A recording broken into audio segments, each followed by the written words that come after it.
Now we're going to go ahead and dive into what Canvas is calling new quizzes. You may have heard the term quizzes.next or quizzes next be referred to over the last couple of years.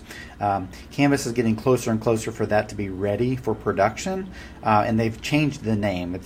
Because it will eventually be quizzes, so now they're just calling it new quizzes. Now by default you still have the old quizzes, the old quizzing tool in your Canvas courses, but the good news is you can actually go in and turn on new quizzes in your courses. So I'm going to show you how to do that first, and then we'll dig into the why you might want to go ahead and enable new quizzes in your course. So you need to do this in each of your courses that you would want to try this out in. So when you're in the course, you're going to go ahead and click on settings, and that'll bring up some tabs up top. You'll want to click on the Feature Options tab, and then if you scroll down you'll see one called New Quizzes. When you toggle that on, now New Quizzes is on for your course. The first thing to kind of word of warning is you don't access that through this quizzes label here. That's actually still the old quizzing tool. The way you use new quizzes is you'll go to assignments, because technically that's what a quiz is. It's an assignment. And you'll have a new button up top that says plus quiz or test. It'll look very similar. You will name it. Okay, you'll give it some points. You'll put it in a group if you're using that. Don't do anything here for submission type, because that is already pre-populated and you won't need to do anything with that. If you want to sync it with CIS, so in other words, if you want the grades to go to PowerSchool, you'll check that box. You'll assign it to who you want to assign to in the class. You'll make sure we put a due date on things. And then we're going to hit either save or save and publish. Now what you'll notice that's the biggest difference from old quizzes is there's not a questions tab up top. That actually comes in the next step. So you can either save or save and publish. I would just suggest hitting save since you haven't actually built any questions yet. Once you click save or save and publish, a new window opens. And this is the actual what's called LTI. It's a separate tool that's layered on top of Canvas. So it's pretty simplified. A lot of it's pretty intuitive. You can title your quiz here. If you did something like capitalize the U and shouldn't have, you can edit it there. Put instructions for your quiz, and when you click on that, it's going to have a revised version of the rich content editor, so it doesn't have as much stuff in it. But you can go ahead and put your instructions in there. When you're ready to start building questions, you simply click the plus button, and here are all of your choices. You have some old favorites from old quizzes like fill in the blank and essay and formula, multiple choice, but now we have some new question types. Ordering, for example, you give them a set of data and they need to put things in order, so lots of applications for that. Categorizations, where you can basically drag and drop terms into categories that you've created.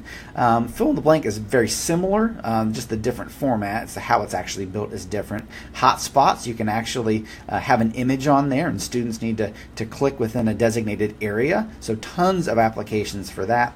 And then what's this new tool, which is called Stimulus, and what that allows you to do is essentially on the left side you're going to put content. So it could be a video, it could be a reading passage, it could be whatever you want, but then on the right hand side you will actually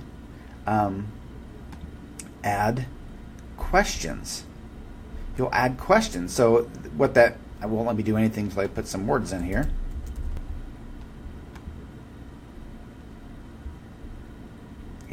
Title.